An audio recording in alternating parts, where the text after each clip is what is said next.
Olá, vivemos conectados e trocando informações a todo momento. Para realizar várias atividades do nosso dia a dia, precisamos preencher cadastros, fornecer muitos dados pessoais. Diante disso, surgiu a necessidade de maior atenção com o fluxo dessas informações e, como medida muito importante, foi editada a Lei Geral de Proteção de Dados Pessoais, conhecida como LGPD. É a sigla que tem especial foco na preservação da privacidade individual.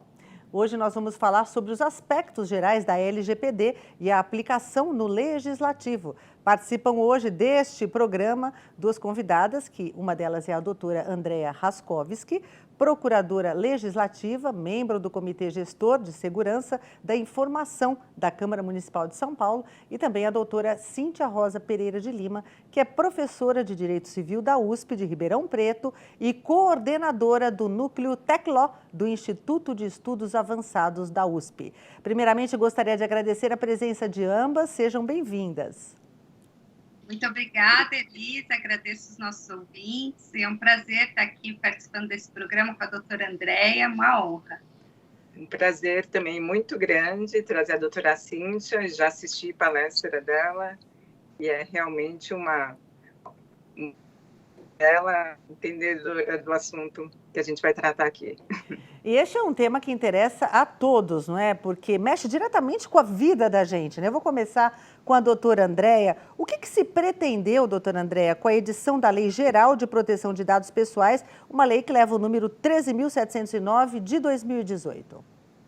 Então, essa lei, na verdade, ela veio exatamente como o nome diz, né? Lei Geral de Proteção de Dados Pessoais, proteger a intimidade das pessoas, a vida privada, especificamente no que tange aos dados pessoais. Ela é bem específica, ela traz métodos, é uma legislação principiológica, traz princípios que devem ser observados em todo o tratamento, como a gente vai ver no que se refere ao tratamento dos dados pessoais das pessoas naturais, das pessoas físicas. Aqui não está tratando de pessoas jurídicas. É bom lembrar que essa matéria de tratamento, de preservação de intimidade e privacidade, ela já vem tratada há muito na nossa legislação, né? Desde a Declaração dos Direitos Humanos de 48, a nossa Constituição Federal também prevê, dentre os direitos e garantias fundamentais, e há diversas leis setoriais, como Código de Defesa do Consumidor, Código Penal, Marco Civil da Internet, que também prevê a proteção de intimidade e privacidade das pessoas, inclusive a Lei de Acesso à Informação, né? Mas aqui, na LGPD, veio tratando especificamente dos dados pessoais. E é importante notar que quase um ano após a edição da Lei Geral de Proteção de Dados Pessoais, que foi editada em agosto de 2018, houve no Senado Federal uma proposta de emenda constitucional que foi aprovada para incluir, a importância é tão grande dos dados pessoais, para incluir, dentre os direitos fundamentais, o direito à preservação e intimidade dos dados pessoais, e essa PEC também ela previu como competência da União para legislar sobre a matéria. Todavia, essa PEC ainda está em tramitação na Câmara dos Deputados, a despeito de já ter sido aprovada no âmbito do Senado Federal. Então, a doutora Cíntia, a doutora Andrea frisou bem, quer dizer, é um assunto que foi abordado em várias leis, em vários documentos legislativos, vamos colocar dessa maneira, da legislação, né, para ser mais clara. E qual a sua opinião sobre isso, da necessidade de uma lei específica? Isso prova que o assunto não se esgota? Estamos sempre necessitando ter algum tipo de, como é que eu posso dizer, algum tipo de lei, algum tipo de artigo, algum tipo de situação que precise ser revista? Seria isso? A importância da lei, ela fala que ela é uma lei geral, muito embora a matéria seja uma matéria específica, que é a proteção de dados. Mas ela é geral porque ela estabelece alguns princípios norteadores no que diz respeito à atividade de tratamento de dados. Inclusive, esses princípios são aplicados às legislações setoriais, como a doutora Andrea bem lembrou aqui.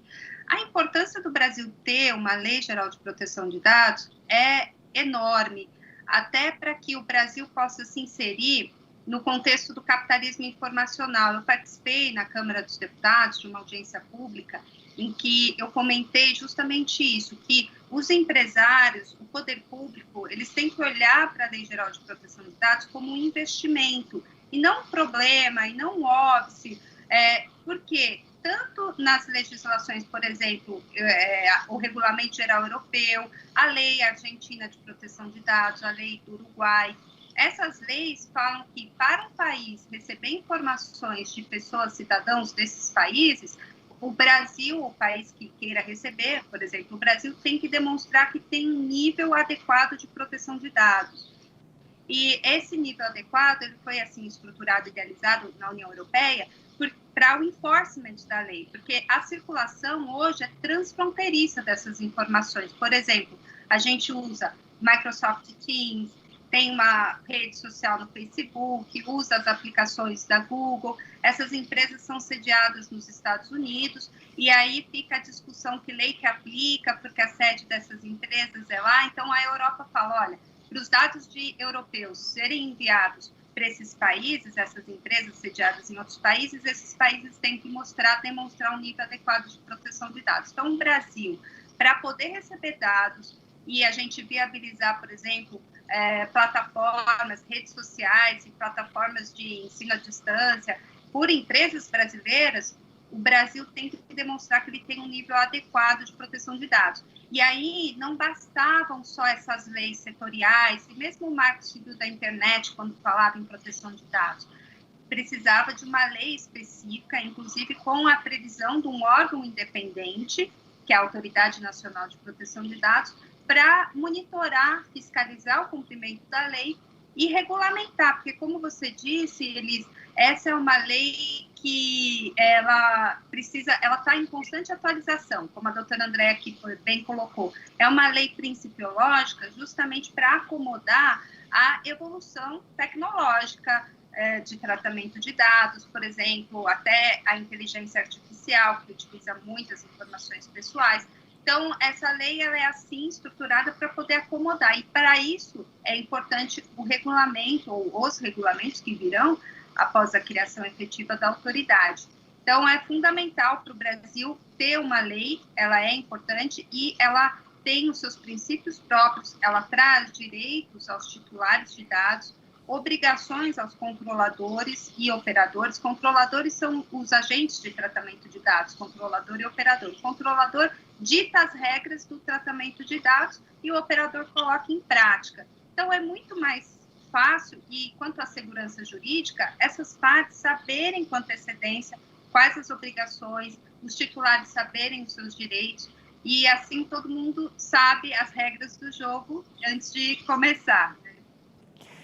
Tudo isso que a senhora falou é bastante pertinente, doutora Cíntia. Inclusive, doutora Andréa, eu acho que o tema sempre chama a atenção do público em geral também, né? Porque quando se fala em proteção de dados, né, todo mundo fica, nossa, preciso proteger meus dados, não posso deixar nada aberto, né? Tem sempre uma preocupação, mas eu queria que a senhora falasse sobre um ângulo que eu acho que pode interessar muita gente também. O que a LGPD considera como dado pessoal e o seu tratamento, e como que isso pode se aplicar no âmbito da Câmara Municipal de São Paulo? Para a lei ela é uma lei muito interessante, que o artigo 5º dela traz exatamente as definições do que ela vai tratar. Então, ela é expressa ao considerar como dado pessoal qualquer dado relativo à pessoa natural, identificado ou identificável. Então, mesmo que o dado não seja diretamente relacionado à pessoa, mas que pode levar a ela, ele é identificável. Então, ela é bem específica, né? E, além desses, tem os dados pessoais sensíveis, que é tratado no mesmo artigo, que é mais em relação às qualificações das pessoas. É raça, etnia, é a questão da saúde, religião, que também são dados pessoais. Os dados pessoais, na verdade, seriam o gênero e a espécie, dados pessoais sensíveis. Às vezes as pessoas, até quando eu falo, a LGPD, ela protege os dados pessoais sensíveis. Não, ela protege todos os dados pessoais, porque às vezes se faz uma distinção com a lei de acesso à informação, que é mais dos sensíveis, né, que seriam lá. Mas aqui não, a lei geral ela veio para proteger todos os tipos de dados. Então, por exemplo, no caso da Câmara, o registro funcional do funcionário é um dado pessoal. A gente teve toda a discussão, por exemplo, quando houve a Lei de Acesso à Informação, se poderia, inclusive no Supremo Tribunal Federal, se poderia ou não disponibilizar o nome do servidor com o salário dele, né? E veio o STF, falou assim, não pode pôr o nome, mas também pode pôr de outras formas. Acredito que isso até vai voltar a ser discutido, eventualmente, com a LGPD, né? Então, são dados em geral. E a Câmara, a gente pensa assim, na Câmara Municipal de São Paulo não se faz política pública, né? Não se executa políticas públicas, porque, na verdade, isso é função do Poder Executivo.